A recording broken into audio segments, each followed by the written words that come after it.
Hello, everybody, and welcome to the entertainment headquarters, and welcome to Kaiju Connections, my segment on the channel dedicated to all things kaiju and big monster cinema or television. So, of course, as always, once a month I pick a movie within the genre and pick a panel of amazing guests, and we'll break it down and talk about it. So today's outing and today's pick is a film I have never actually seen until this week. So, of course, it's a movie that basically I've heard a bit about, but I've never heard a great deal about until I decided to look into it myself. So before we get into it, let's see who's joining me. We have the lovely DJ Neko. DJ, Yeah. how you doing? Thanks for watching, my friend. Oh, and who the hell is this? Our good friend, He Mr. looks familiar. DJ Anubis. See, Anubis does exist. He does exist, as we can see. So, He was a myth. yes, apparently so. But obviously, thank you for joining us, my friends. But as you can see on my panel, we have Mr. Jedi Velle. We have the Kaiju Enigma, Jake Hall. We have Mr. Tony of the Dead. And for the first... What's he put?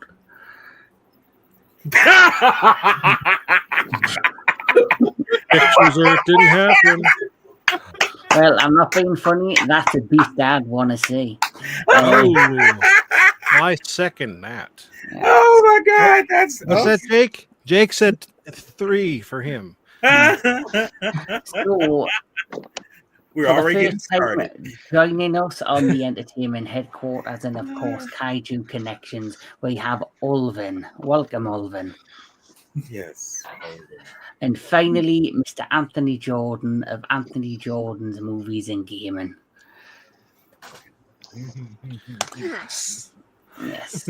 Oh, and here we are. It is Chad Middleton is joining us. What's up, Chad? The Chad.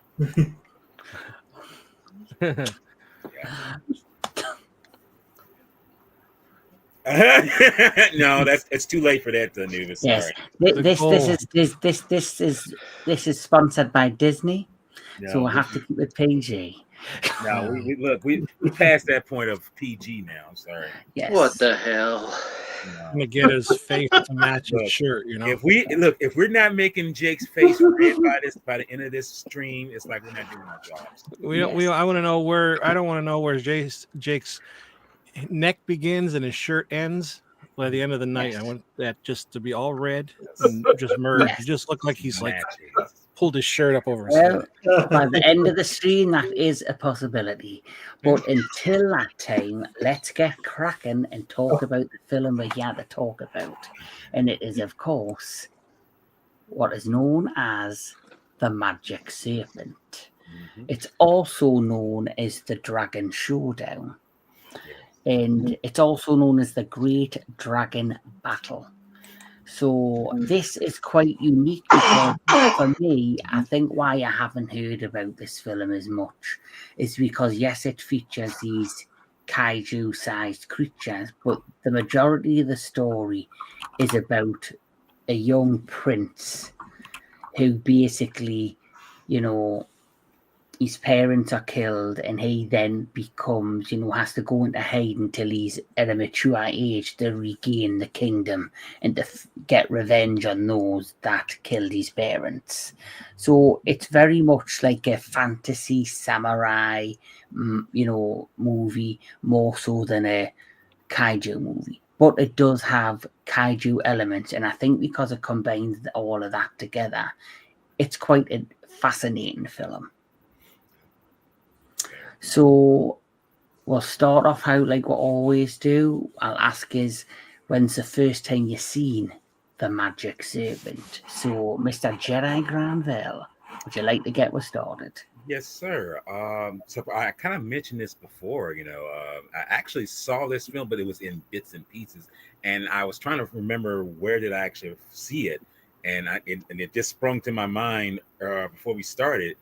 I saw this film back in G Fest, because they have this room where they show different, like anything tokusatsu related or anything in this special room where you can go and sit. You can sit there for hours watching whatever. And I just happened to come in there watching like the tail end of this movie. And I was kind of like, I know I've seen this before, but I can't remember. And then when I remember, it's like, oh, this was at G Fest where I saw it. So recently I have finally saw the full length of it. And I got to say, it's not exactly what I thought it would be, because it's, like you said, it's a revenge tale or vengeance tale of, gathering back what you've lost and pretty much cementing that, you will have this great power that can help those who need help with, But that's a sum of this film when I saw it. Mm-hmm. Jake Hall. Well, the first time I watched it was when I bought this right here, this 2-pack for Gamera. And what I thought was interesting, because I also later on, I think sometime last year, I got the Tokusatsu collection, which they're pretty good. It was amazing the different contrast between this and this. And what I thought was interesting was when the kaijus, when the dragon first appeared, it had the roar of Godzilla and Ghidorah for War of the Gargantuas. And then the bird had the sound for Mothra. And then when the prince, I'm just going to say prince, when he transforms into the kaiju frog, it sounds like Rodan. Mm-hmm. Mm-hmm. So, all in all, I was pleasantly surprised with this film. For back in its time, it was actually pretty decent. Mm-hmm. So, and what's really interesting is on this one, the roars are completely different than on the one for the double feature, but all in all, I pretty enjoyed it. Yeah, like I'll be honest, I watched this on Tubi. It was the subtitle version, so I watched the sub version, and it didn't have the Godzilla roars. It was like different, complete roars, so which I enjoyed because it made them come across unique and different to what we had seen before. Yeah. Oh yeah, yeah. Mr. Tony of the Dead. First time I saw this was 5 minutes before the stream. The best way to see it. Yeah. I too wasn't. I was like, watching like, oh, well, where are we getting to the kaiju's part? And it's like it's not really a kaiju movie like everybody said, but I do like that it has the fantasy element to it, and like they're flying all around, and like the first time he like jumps off the rock, and again, not Dwayne Johnson, and he jumps off and he like floats down, and it's like I'm like, oh, it's one of these type of movies. This is awesome. Okay, so yeah, it was not what I expected, but still very enjoyable. And let's be honest, this is like the Lion King before the Lion King. Yeah. He's Mufasa. Or not Mufasa. That's a good point. Yeah, a little bit. Mm-hmm. Yeah, Ulven. So I first saw this movie on Tokusatsu. It's a YouTube channel. They have Kamen Rider, Godzilla movies, other stuff on there, and I watched a bit, and I've seen bits and pieces of it off there, and I thought it was interesting with the dragon and then the frog as characters going head to head against each other. So it's pretty cool, unique. Mm-hmm. Yeah, Anthony Jordan. Earlier today, after waking up, I went into it not really knowing what to expect. I knew it like had kaiju in it, but I can't say I was expecting a fantasy martial arts type movie, but overall I was pleasantly surprised. Yeah. This for me feels as if it could be like a spin-off from the Damaging trilogy. It like feels like it could fit into that world and into that, because that basically, because Damaging is like a god and he uses the statue as his avatar to get revenge on those that have wronged him. And in this one, you've got, this young prince who basically, as he gets to a certain age, he then decides, he wants revenge for the death of his parents. And then he's also, been taken in by a wizard who teaches him magic and tricks and things of that nature. But let's get cracking and talk a little bit about the Magic Serpent. So the Magic Serpent is a 1966 kaiju film directed by Tatsuya Yamanouchi and produced and distributed by Toei Company, loosely adapting the Japanese story of Jaira Aya.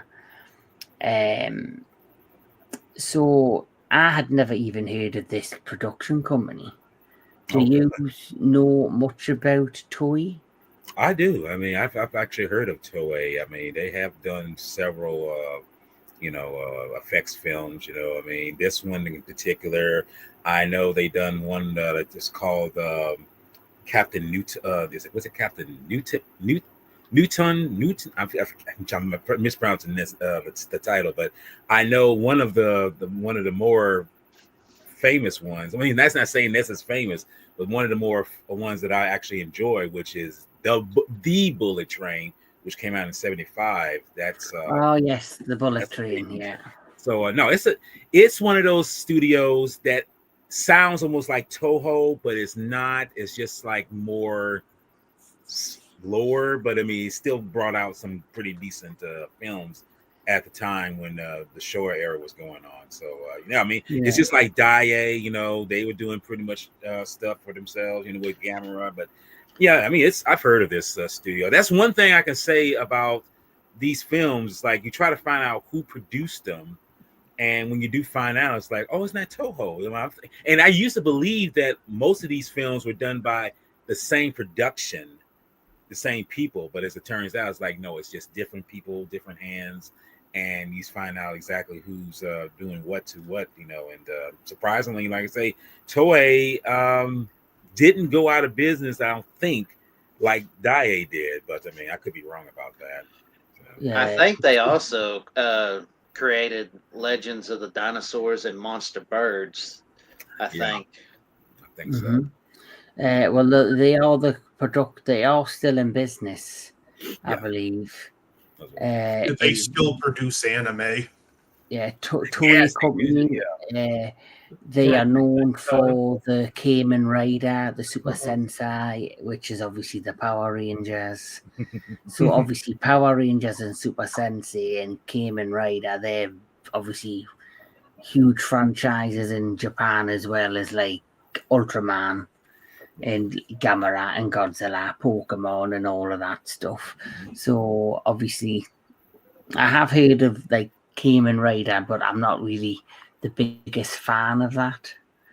But so the plot of this, it starts in a kingdom known as the Omi Kingdom, and it's ruled peacefully by Lord Ogata. And Lord Ogata, him and his wife have a young son who is there, obviously going to become the king one day, who's like the young prince. And suddenly one night, you have, I guess, his right-hand man, his advisor, and like another lord, and they basically turn against him. And when they turn against him, these two, the lords, they basically plot to overthrow him and kill him, and they, stab them to death. And luckily, somebody takes the young prince and tries to escape across the waters from the kingdom to a distant, the other side. But then, obviously, suddenly appears this giant sea dragon. And I have to be honest, the effects and the puppeteering work of the dragon was really well made. No, that's the thing. That's the thing about that. I mean, because I mean, that's why I say, they didn't have not to say much the skill set as Toho did, but I think they did have some what you call residue of some of the people who worked on Toho to be working on these films. And that's why you can see it, I mean, and it's pretty good, I mean, it's like I say, it's not like what we see today. When I say see today, I mean it's not like we see what Toho does, but I feel that, like, say Toei, even Daiei, they did bring their own A game in bringing out certain things, and like I said, I think they did a pretty decent job here. Yeah, definitely. But obviously, as this boat is attacked with the young prince on by this sea dragon, suddenly Gandalf the Grey, I mean, this guy suddenly, sends an eagle down to rescue the boy and bring him over to his where he lives. And then throughout the course of the movie, there's a montage of this young boy being trained by this wizard. Yes. Who, trains him in skills of self-defense, teaches him right or wrong, and basically is laying the foundations for once he gets over the age of 20 to then be able to go and regain his position as the rightful ruler of the Omni Kingdom. He'll have the power to overthrow those who have destroyed his good name, as the saying goes. Yes. And just out of curiosity, I don't know if you guys have ever seen the film. Does this almost seem like this has a bit of double impact vibes to a degree, that Jean-Claude Van Damme film to some degree? That's what I was getting at when I was watching it. It's like it almost seems similar, although that's probably where a lot of those films like that, The Lion King and other various I was actually getting some Star Wars vibes. Yeah. I did when it was revealed who the girl's father was. Right. Say, I don't know if you guys, I called that way early on. Because I thought that too. I was kind of like that, like you told him. I was like, it's like I wouldn't be surprised if she's the daughter of the one that's slain the family, or the one that was going to be the new ruler. It's like, yeah, someone like I kind of felt that. So as the plot progresses, you do see some really funny shots, of the wizard flying over the hilltop and stuff of that nature. So it is very fantasized, and it is very much like more of a fantasy movie than a kaiju movie, because like you see, after you're first introduced to the sea serpent, you don't really see that till the very end of the film for the final battle. And like you see, he is basically being trained. He's getting to that age where he's going to be able to go forth and potentially regain the kingdom. But then you're introduced not only to him, who is the young prince, now fully grown, you're introduced to this lady who is on a quest to discover who her father is after the death of her mother. And they kind of become connected. It's never really shown if they get into a romantic relationship. But she is a very attractive lady. Well, let's be honest. I mean, most of the women in these, especially at this time, who starred in these tokusatsu films, were very attractive. I mean, how can you not look at them and say, "Wow"? I mean, they catch your eye, But But the evil new ruler and the evil wizard, we'll just call them the evil wizard and the evil ruler, they kind of hear rumors that the son is still alive and that he's still somewhere, and they kind of figure out that he's in like the mountainous areas. So you have that really crazy shot where the prince is basically running like in the forest, and he's suddenly attacked by these ninjas in black robes, and he gets into a bit of a fight with them. And first, I don't know how he does it, but he loses his head and survives. Look, I don't even want to know. I want to know how they did it now. I'm guessing it was some kind of illusion magic. That's what I'm thinking too. Yes, because it threw me off. Because like he just threw that damn boomerang and he knocked his head. I was like, it's got to be an illusion. It's got to be. Yeah. What's funny about the effect, if you look close, like you could see like just part below his neck in the shirt he's still wearing. Right. Yeah. That's the boomerang too. That's just like in the Road Warrior.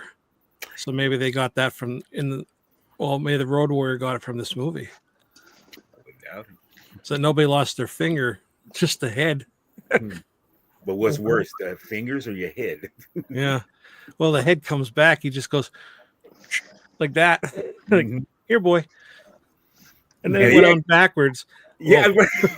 You notice that how he's like, it's not back, it's not there. It's like it turns around. It's like, yeah. That was clever. Yeah, clever indeed. Yeah.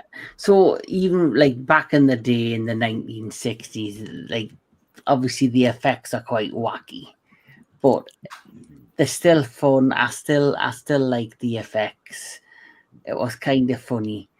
But then it shows you how in many ways how powerful this young prince has become in the art of magic and trickery.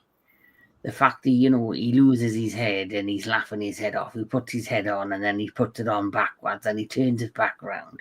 And then he goes to visit his master, the senior wizard, and he basically says to him, I'm ready to go on the quest to regain my kingdom. And apparently he's going to, go with him, the elder wizard.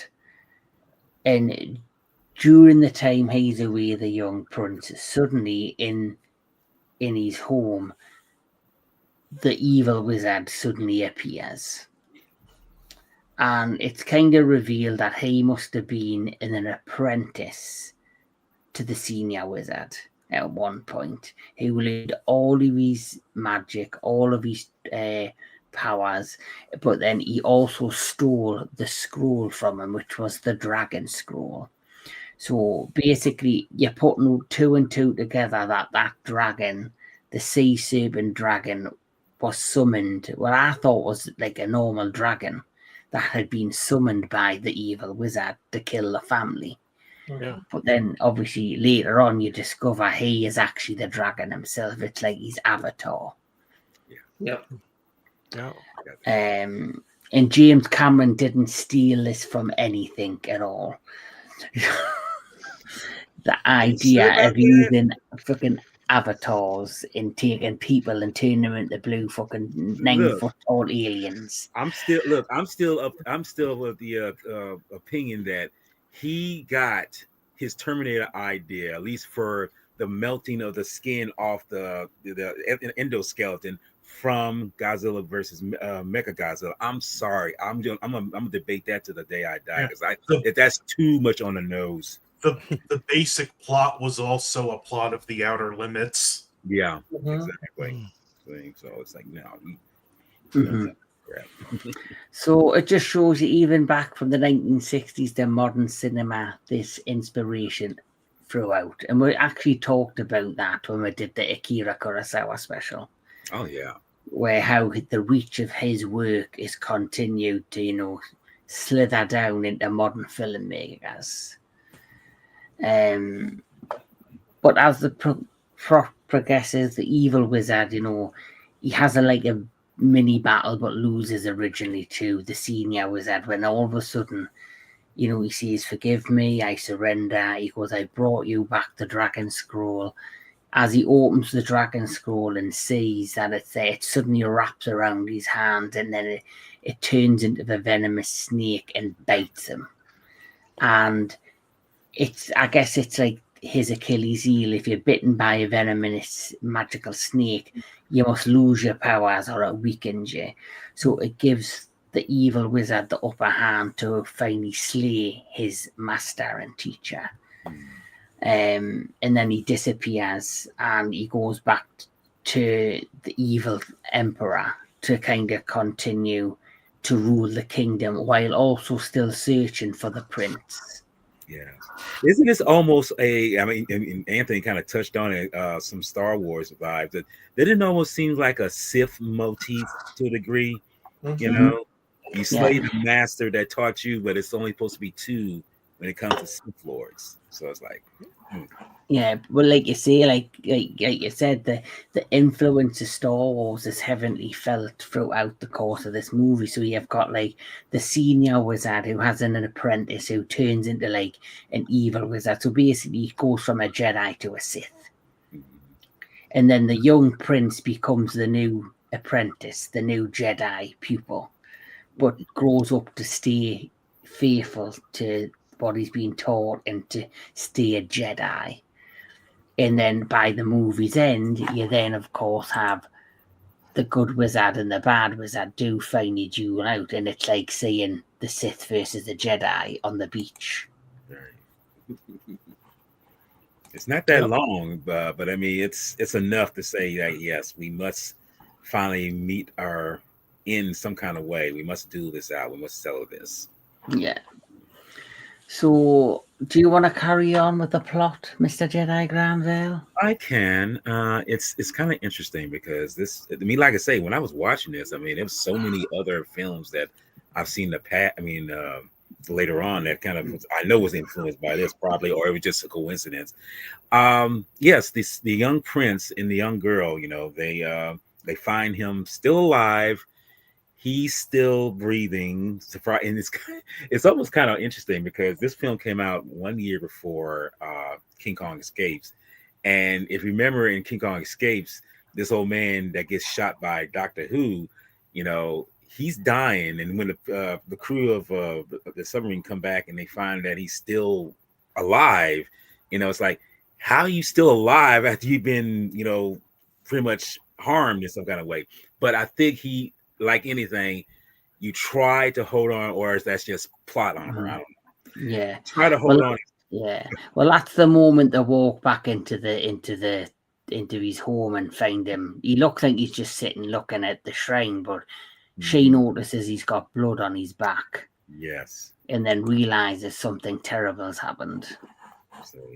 But he manages to tell him, you know, about, you know, who did this to him and whatever happened. And, you know, and just to add on to this, you know, the girl, you know, she accidentally is found by him when he's being attacked by the ninjas, you know, and set the story in motion.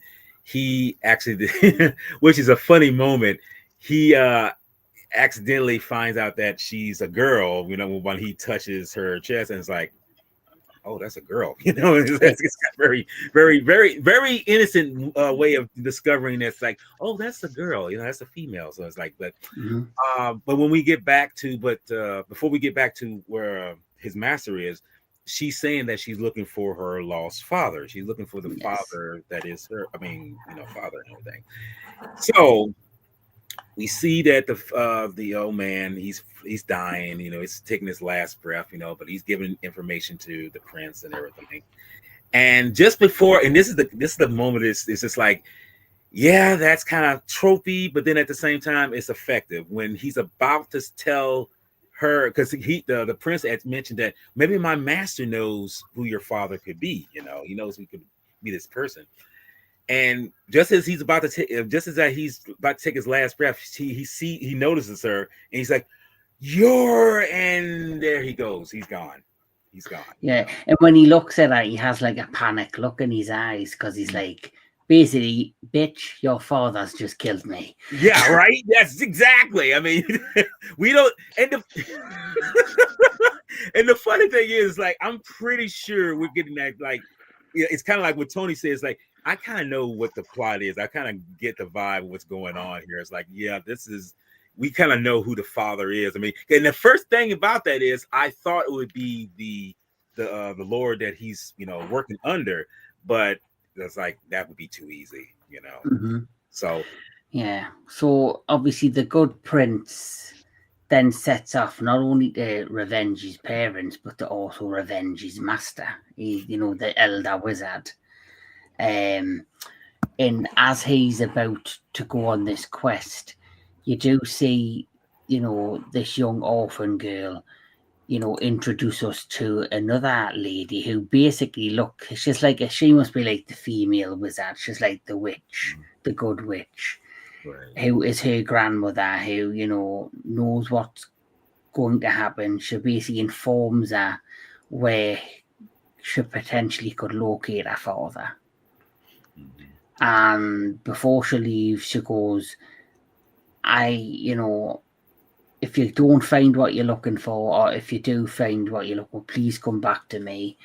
And as she walks away, she gives her this hair clip with this amulet of a spider logo on it, because this woman is known as the Spider Woman. Yeah. But she tells her something very important when she gives her this hair clip with the spider logo and, emblem on.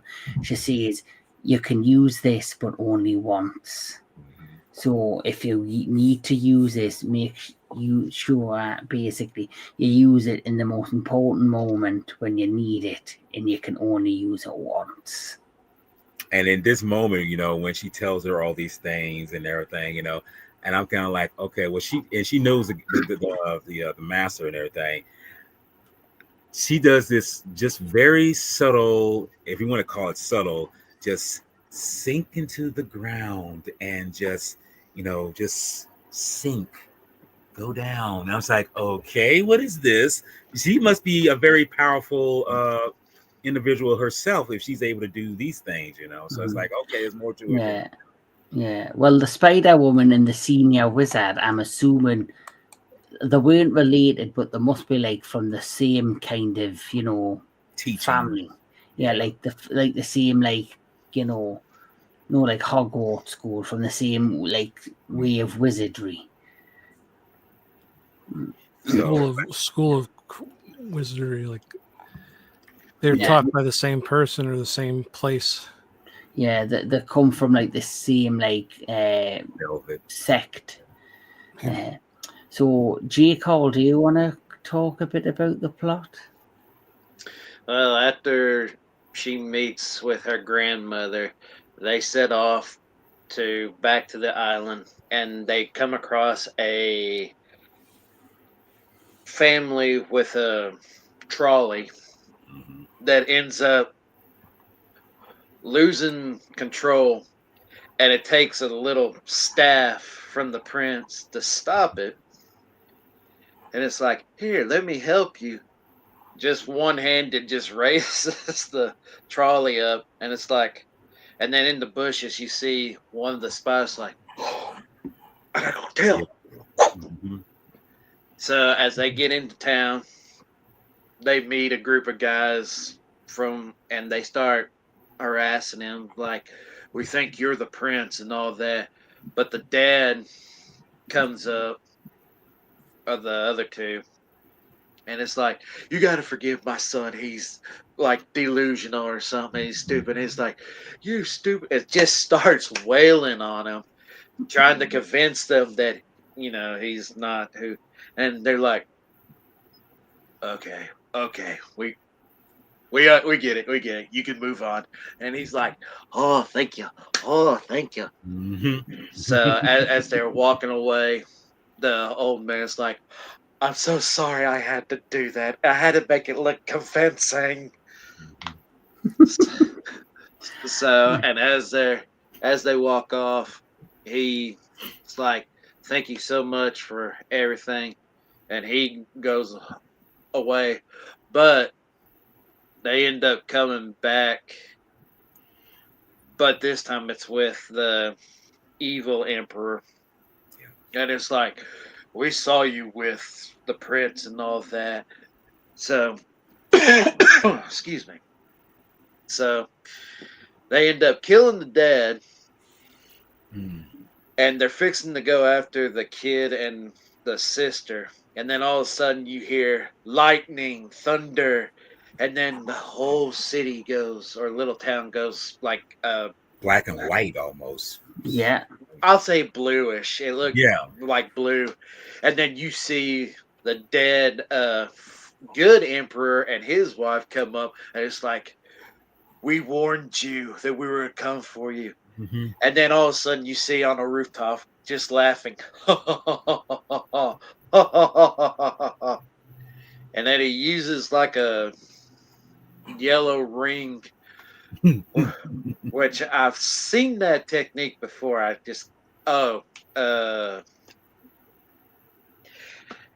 damn it! It just popped in my head and then just disappeared. Don't worry, it Oh, happens. you might have seen it in like an Ultraman episode because I know you're a fan of Ultraman.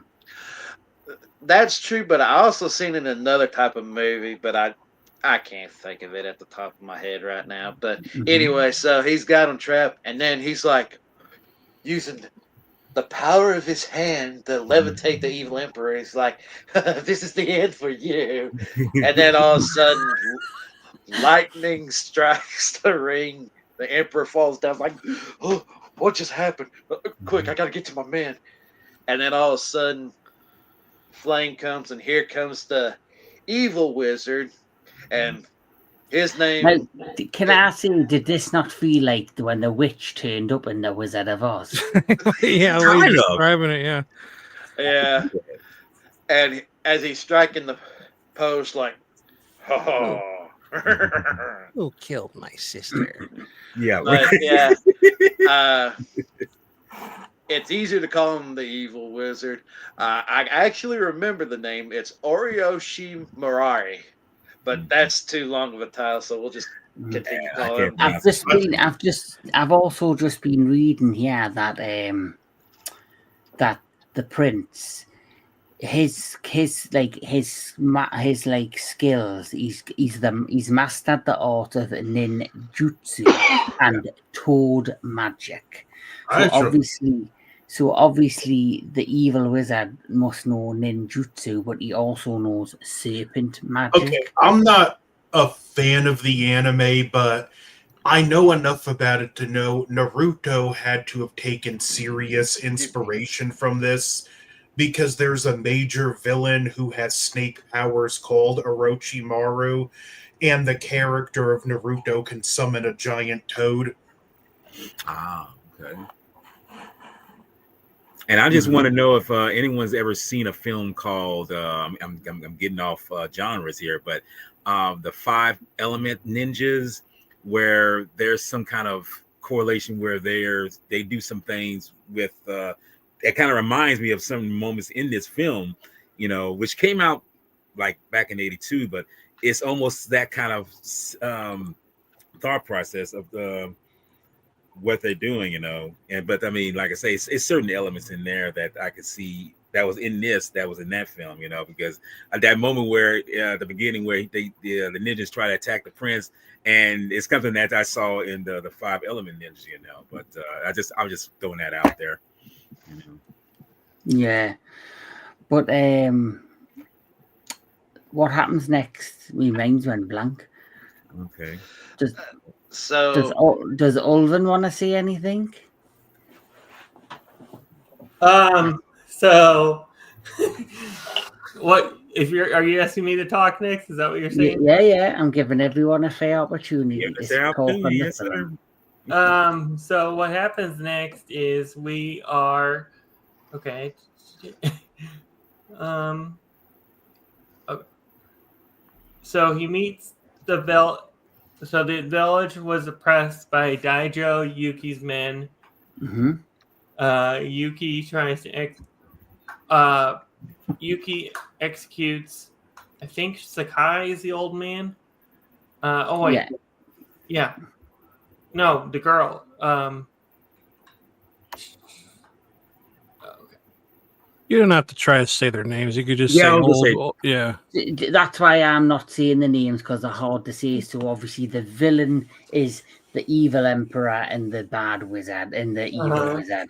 Then you've got the prince. Then you've got the orphan girl who, as you know, does get revealed to be somebody else.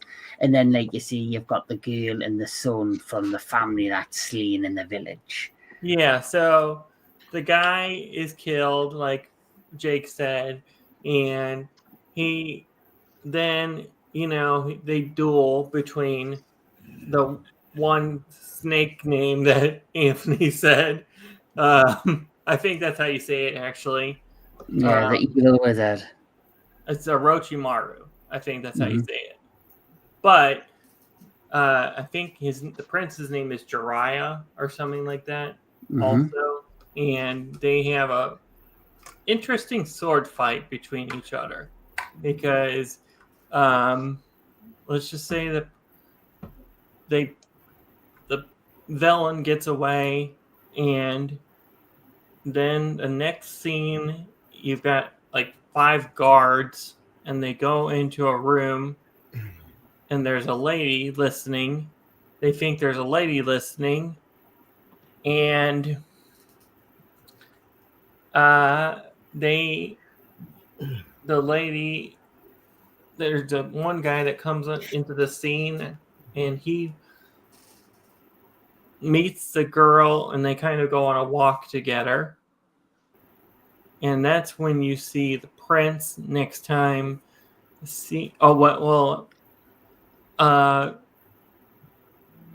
thought the boat part where they're in the water and they're rowing.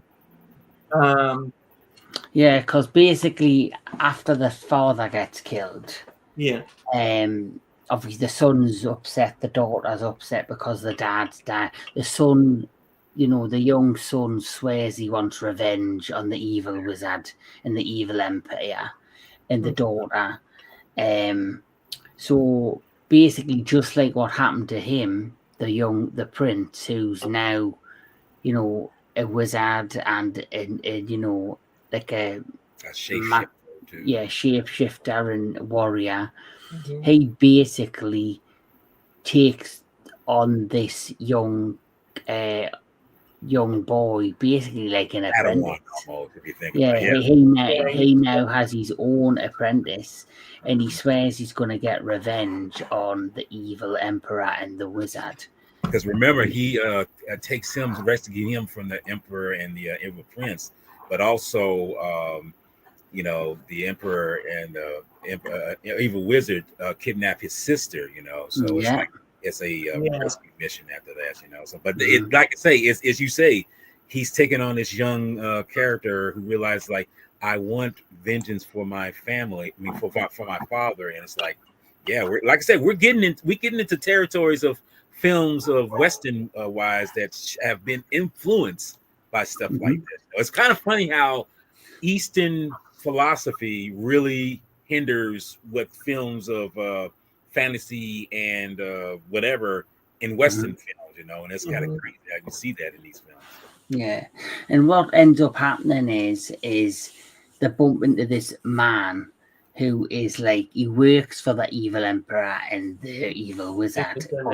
He basically gets a soft spot for the orphan girl, takes her in after she's found sleeping by these rogue evil like samurai ninjas, and he gets a soft spot for her, and he basically takes her in, and it's soon revealed that she is the daughter of the evil wizard. And the evil wizard, then also reveals his ultimate plot. So not only did he help the evil emperor to conquer and kill, the previous emperor, the prince's parents, he's now planning to overthrow the evil emperor himself.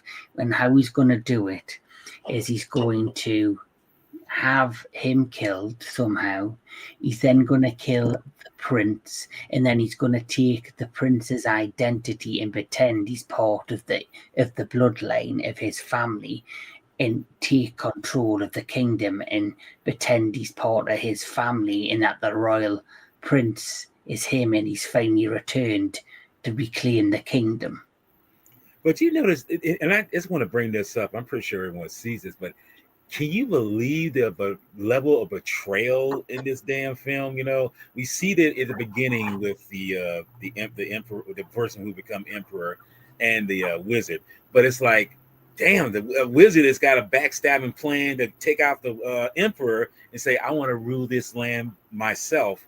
Overall, you know, I'm just like, and then when he tells the daughter, tells the person that he's the father of her and everything, and tells her these things. He's actually telling her this in order to swear loyal to me, you got to kill the prince.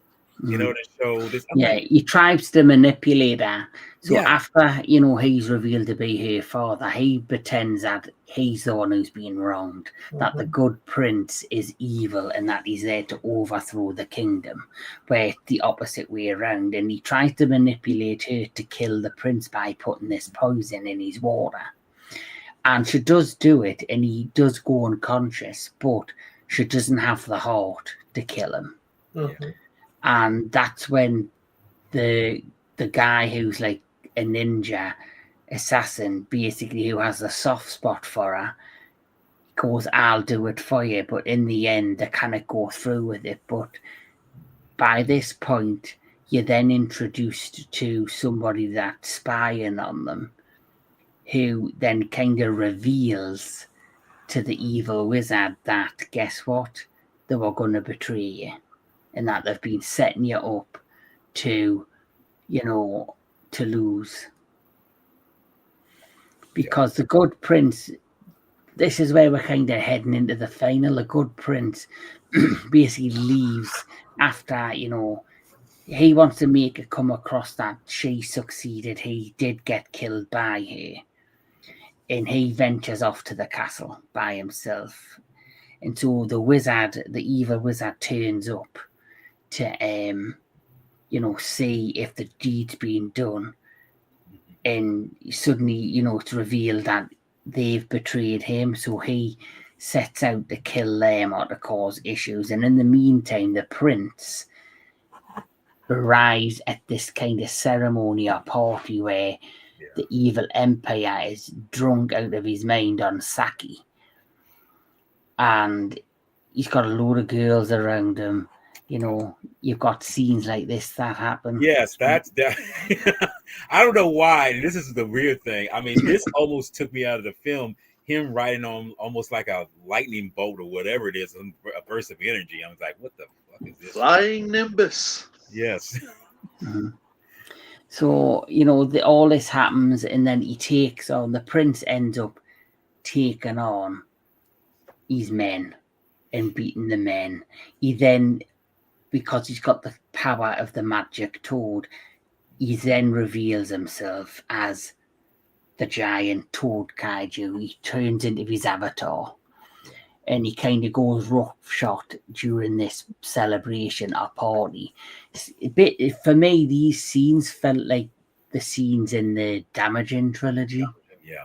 Where the villain is like having a celebration or is overthrown, the town and the Damaging would turn up and like just wreck everything and go after the villains.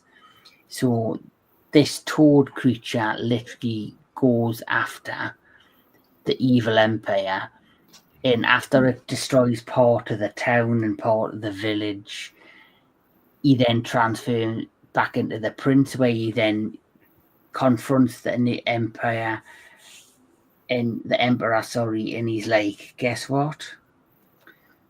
You need to surrender to me. And he's like begging to be, you know, not kill the emperor, but then the emperor he's getting his sword and tries to stab the prince, but fails and is then killed. And that is when the prince declares he's revenged his parents. And this is what I'm glad that, I'm so glad that the prince does not let his guard. I mean, he kind of gives him mercy for a second, but then it's like, dude, it's like, you're a shady character. It's like, yeah, you try to throw at me, I'm gonna really throw this knife through your heart, and that's what he does. You know, it's like, and I love it. And then because it's like he shows he's a very, confrontational, very evil man. You know, so it's like I'm glad he got, what he deserved.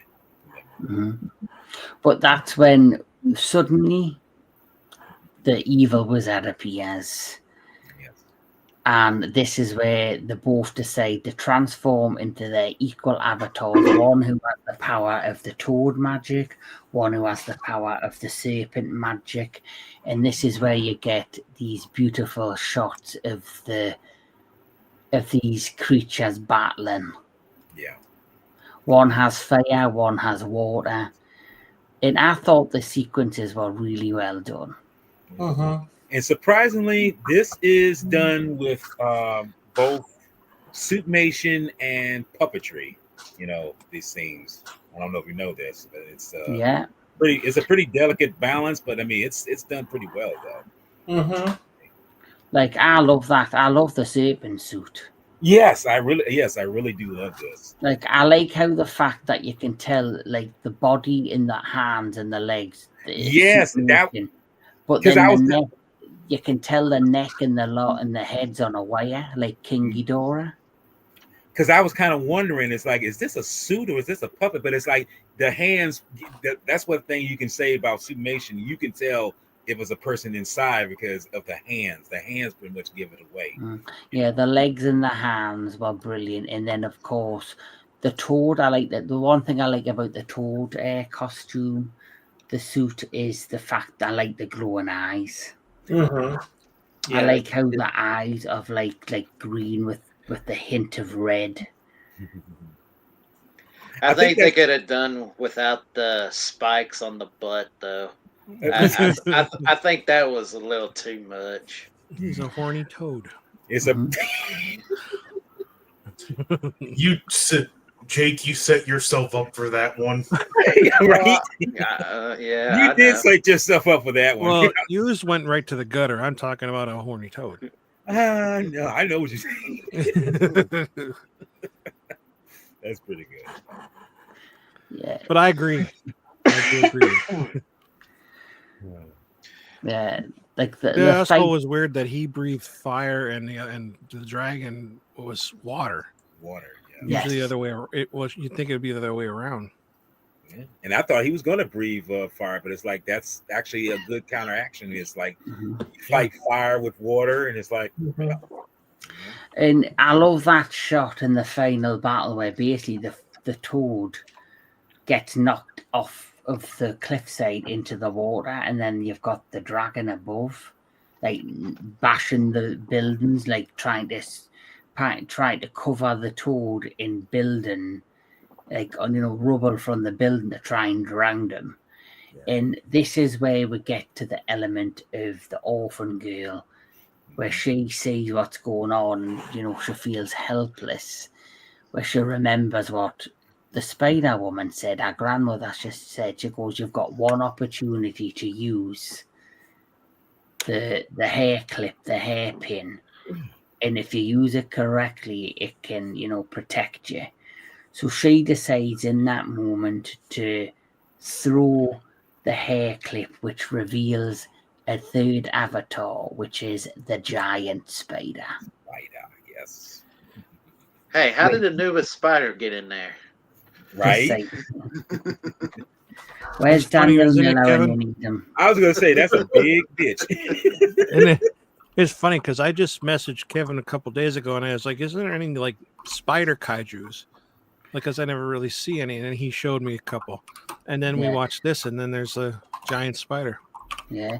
Well, you've got Kumonga is probably the most famous of the giant spiders. Yeah.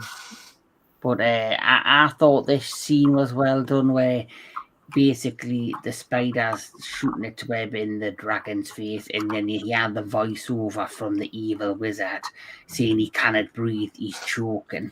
And this is where basically the prince and the evil wizard revert back to themselves, which leads to the final duel on the beach between the wizard and the evil wizard and the prince. And for me, that's what I quite enjoy about this film, because it didn't just end with a kaiju battle.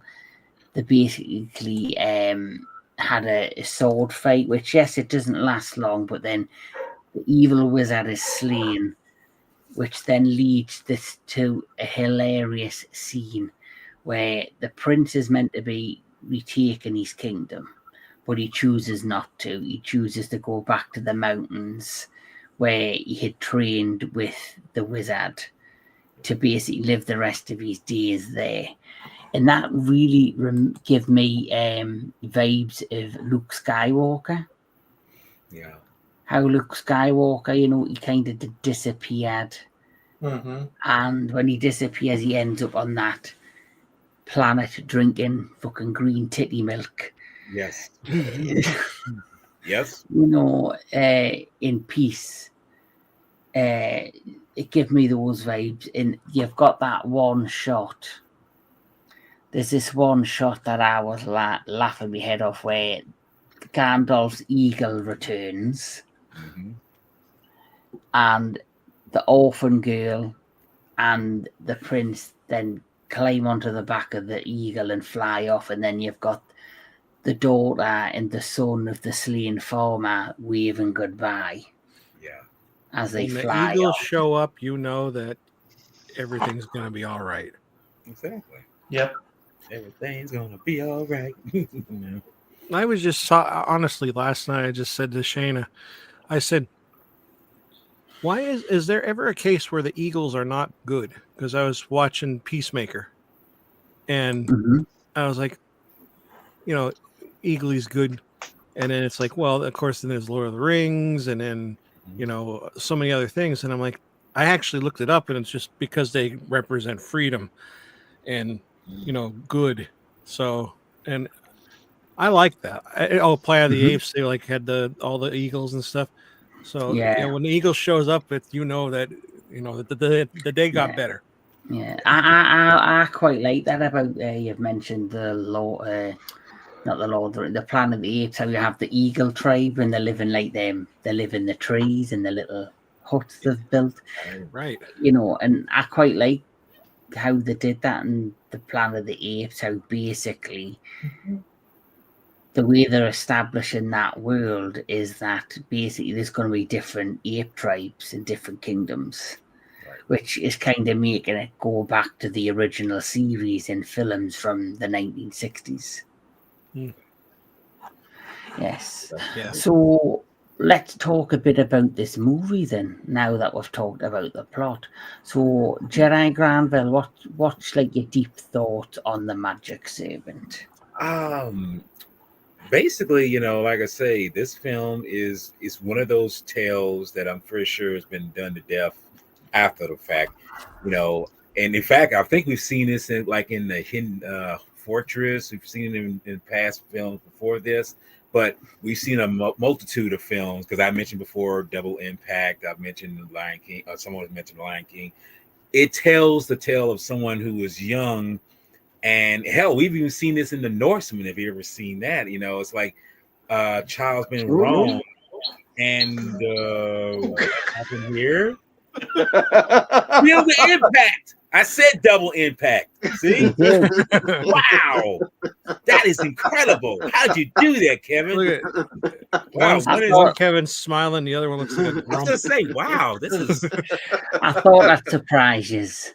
Okay, yeah, you What do they surprised. call it? What do they call the Nero, or like the evil Kevin?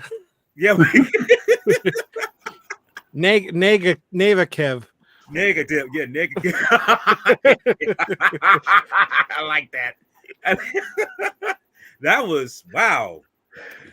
Okay, well, I thought I'd surprise you because I knew you mentioned Double Impact.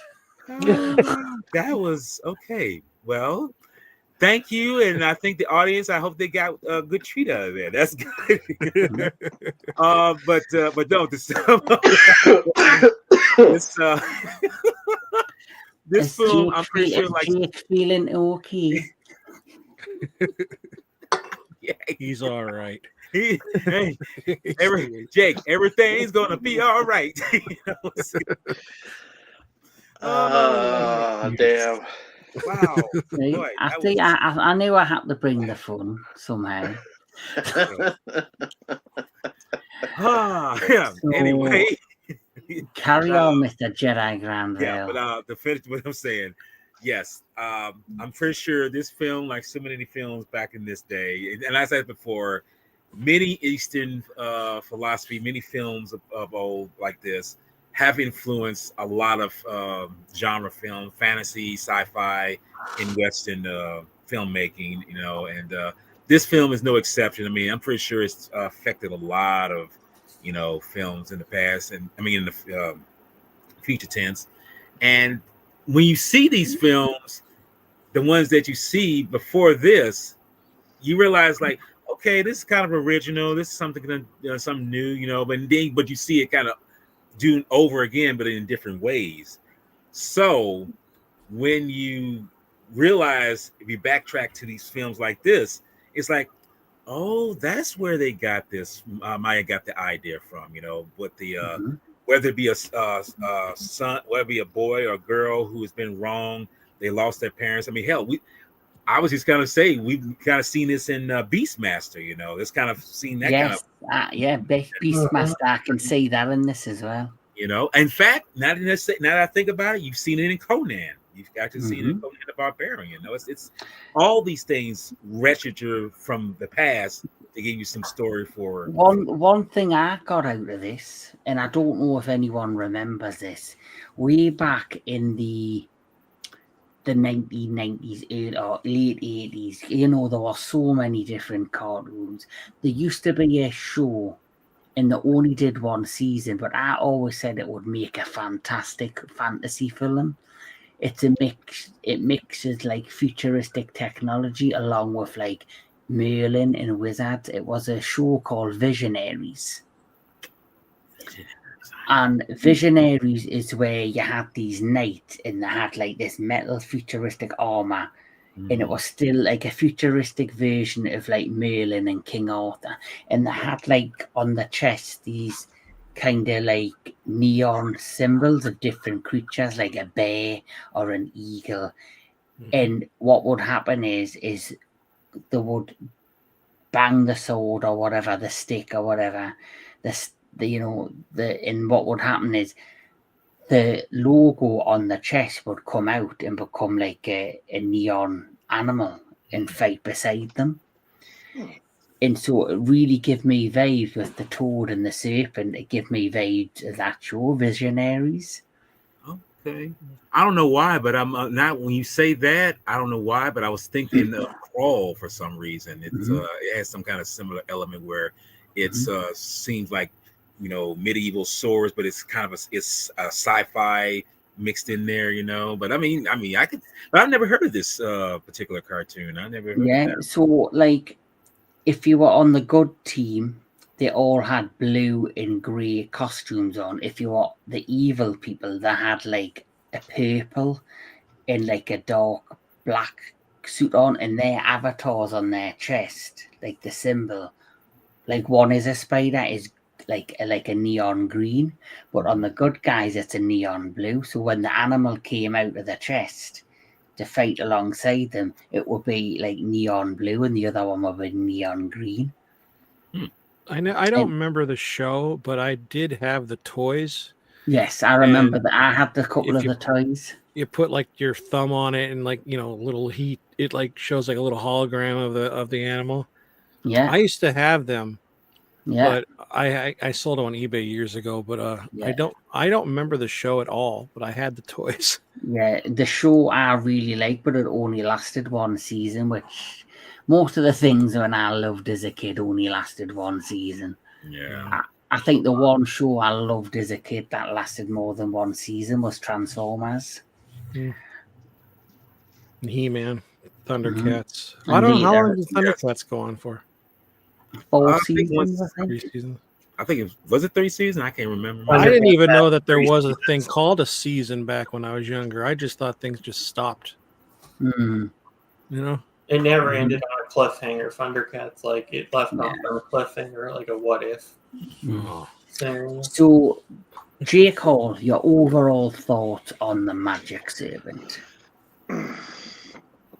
It was a fun fantasy sci-fi kaiju film. I loved all the elements. You had sword fighting, kung fu, magic, creature battles, and for back then, good visual effects, puppetry, suitmation. Very much enjoyed the film. Enjoyed the design of the dragon. I already gave my thoughts about the frog. All the characters were good. The facial expression of the evil wizard, just like, yeah, You look and sound just like him. Right? I'll get my revenge and I will kill the prince. Yes, I will. it's like, But all in all, yeah, I enjoyed this film. It was a pleasant surprise when I first watched it. I definitely like the Japan. sorry. Damn it. Sorry about that. I thought, what the hell is Screech coming after me, or the Crypt Keeper? I mean, what the hell? But damn, I lost my train of thought now because of that. That's good. Apologize for that. Squirrel. Yeah, right. So I think the Toad. I thought it was unique because I had never had a Toad kaiju before, to my knowledge. Well, if you exclude Gabra from Godzilla's Revenge. Well, that fucker's just like a giant snot to me. Gabra's not a toad. He's a mistake of nature. Yeah. It's a fucking mistake, all right. And then Minya's just in the short eras, it's just a fucking maggot with arms and legs. Yeah. I mean, if you got somebody when he gets shocked, like you see in Godzilla Revenge, he's being shocked and he does this robot kind of motion. I'm just like, dude, what is this? So, in addition to not a good design for Minya, he also sounds like a donkey with a respiratory infection. Yeah. Mm-hmm. So, Tony, your overall thoughts are about the Magic Serpent? I like that segue. It sounded like a donkey with whatever he said. And so, Tony, speaking of donkeys, yeah, I liked it. I thought it was a fun movie. I really liked the fight at the end, how they're running like next to each other. Like I've never seen that in a movie. And I'm sure maybe, probably it happens a lot, but like I never saw live action of that, only in like the anime and stuff. So like they were doing it, I was like, oh, that's really cool. And then it's also because this is like, PG-13 or whatever, like you can definitely show this to like my son was watching the kaiju part and he's like, oh, what are you watching? Oh, and he got interested in it.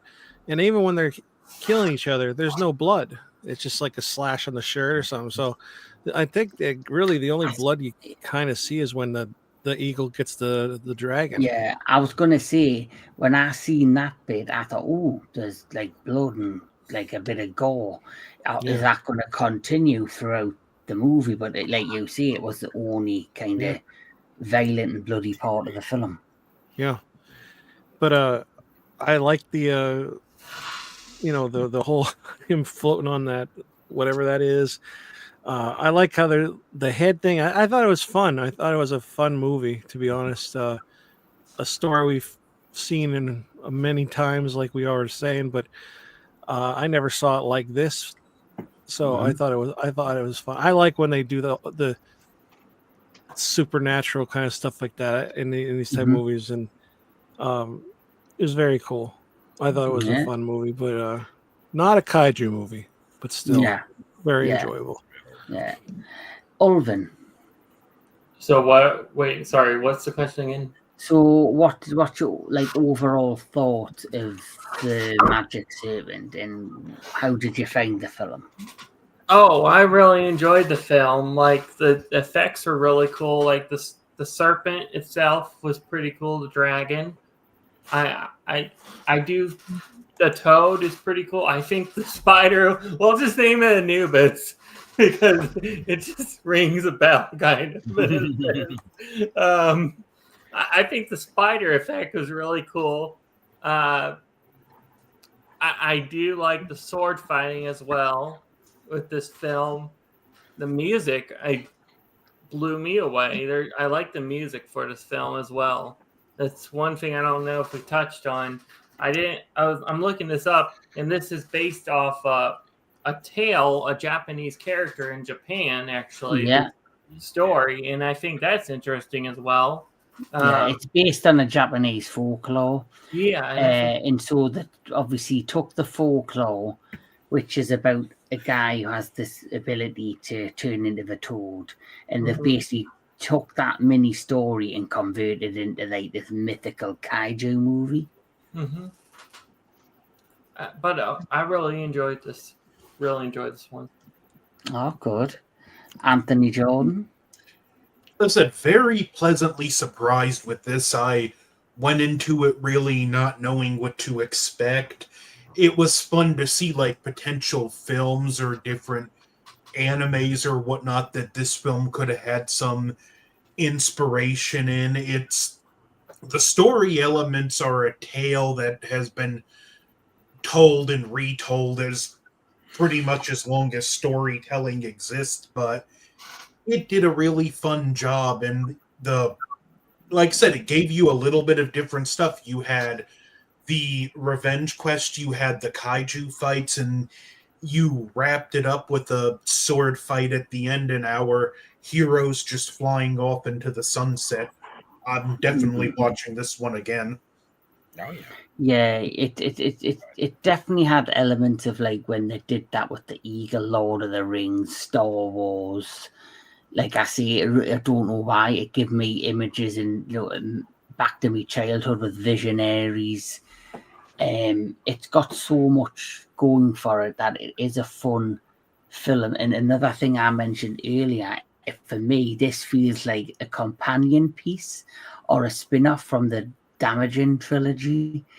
This film, I feel, could easily fit into that world, because as you know, that their three films are about this god who lives in the mountains, who then uses the statue as his avatar to then go forth and get revenge on them who wrong him. Now, in this movie, you've got two wizards, good and bad, who use, the toad magic and the serpent magic to create their avatars to fight each other. And, like you see, it has other elements of magic and sorcery and samurai and ninja action. So for me, it's a film that's got a bit of everything in it. And this was my first time watching it, and I was pleasantly surprised. So let's talk about ratings. So, Mr. Jedi Granville, if you had to rate the Magic Serpent, what would you rate it?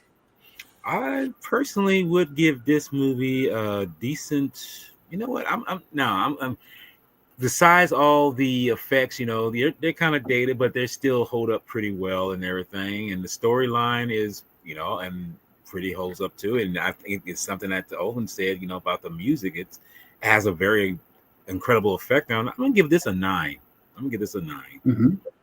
Yeah. One other thing I'll mention that I noticed, especially the beach scene, when they have that final confrontation on the beach, is I like the scenery.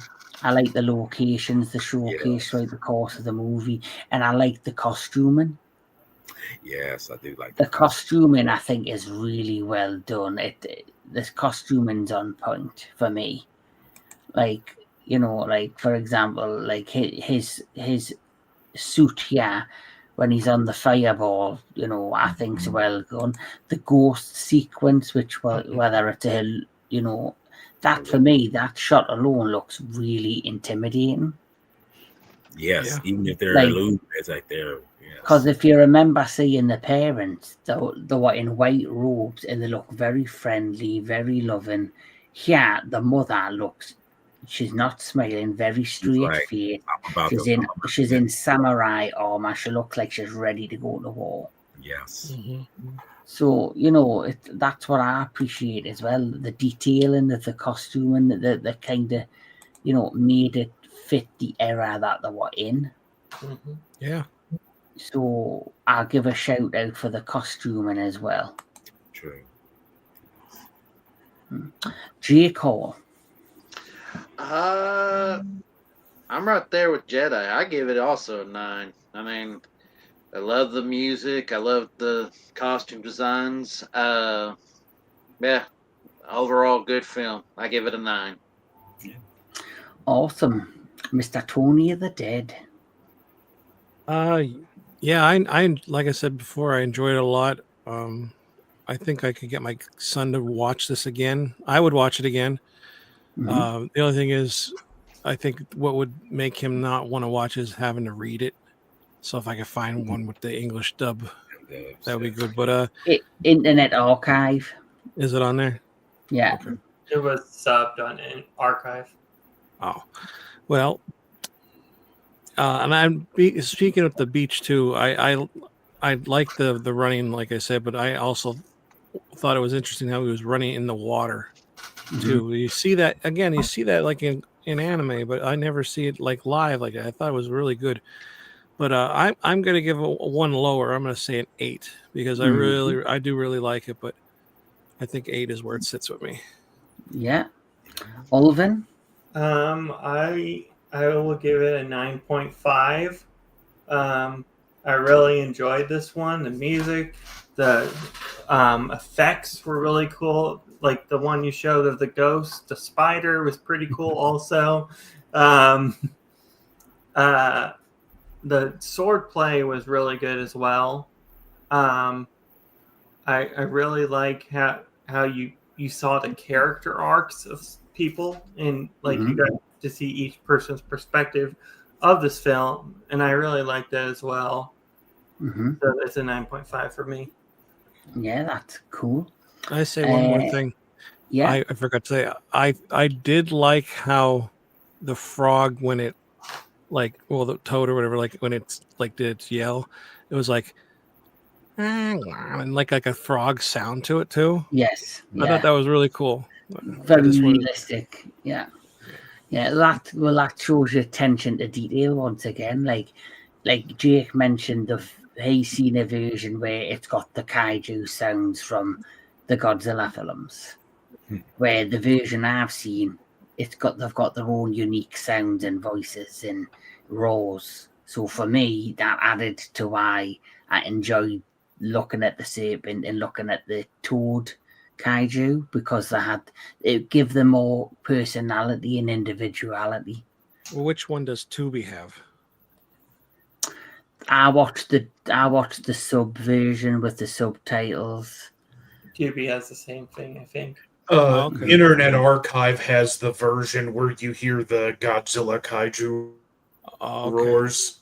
Because I watched the Tubi one, and yeah, that's the one I watched. So Anthony Jordan, your rating? Really enjoyed it. It had a lot going for it. I liked everything mentioned by everyone else, but I'm gonna have to go with an 8 out of 10 myself. Yeah, for me personally, it was a pleasant surprise. Like I say, I've never actually seen this particular film before. I've heard about it, but I don't hear a lot of people talking about it, especially within the kaiju community.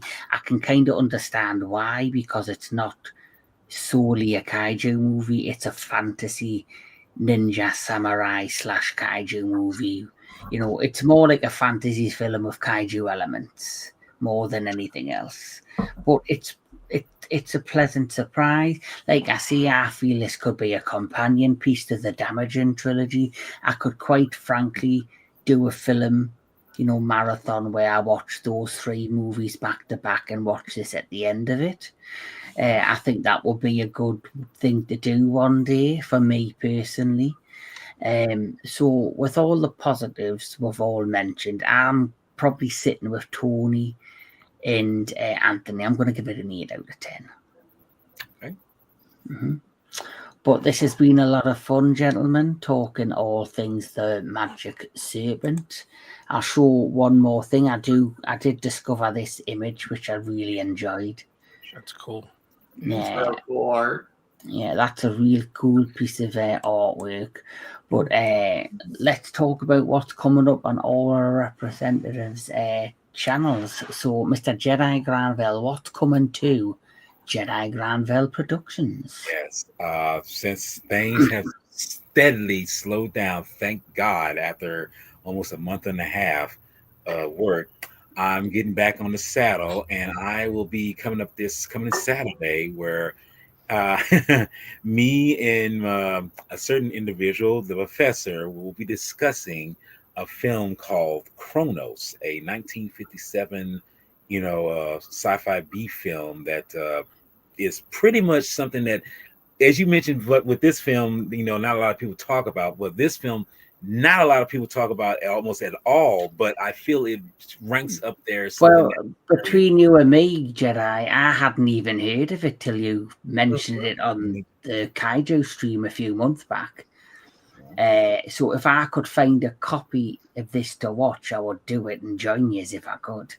Well, I think it would be interesting thing to watch. Yes, I mean it's a short film. It's not a really long film. It's to the point. It's like it's an alien invasion, blah blah blah kind of story. But it's pretty good. It's a pretty decent film. And that coming Sunday, you like I say, you and me and Professor will be discussing the post-apocalypse, or how we want to say it, the Cold War films, television films of The Day After and Threads.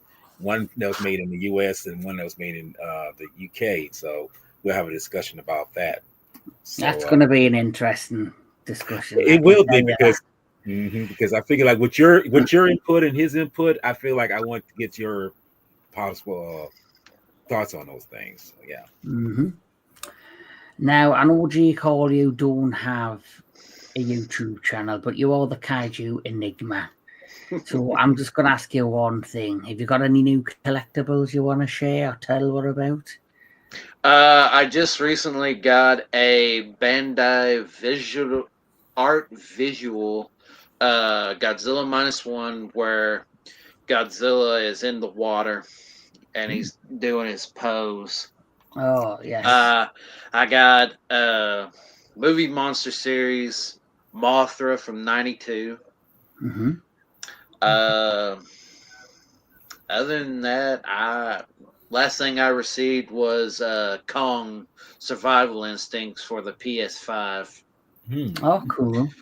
So, but other than that, next month I've been doing this now since 2019, 2018, like before the pandemic. Mm-hmm.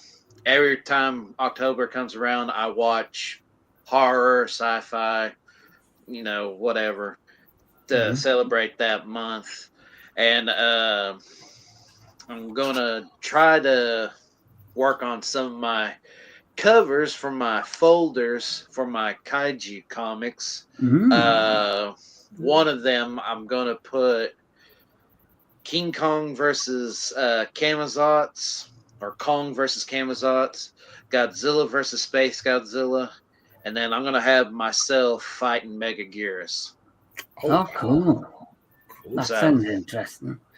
Well, next month, when I get to it, we've got an interesting month of horror things coming to the entertainment headquarters, which I'll talk to in a bit. Mr. Tony the Dead, have you got anything coming to your channel? I'm editing the Ghouls episode on my channel. doing that, probably finishing that up after this. Then I'm getting with Anubis on Tuesday to watch Bambi. And then we're going to review it on Wednesday. Is that Bambi the Reckoning? Yeah. I was gonna say Bambi. I mean, I was gonna. I meant Bambi the Reckoning, not Bambi. I guess I should have been more specific. I mean, if it was Godzilla versus Bambi or Bambi goes God, I was like, what?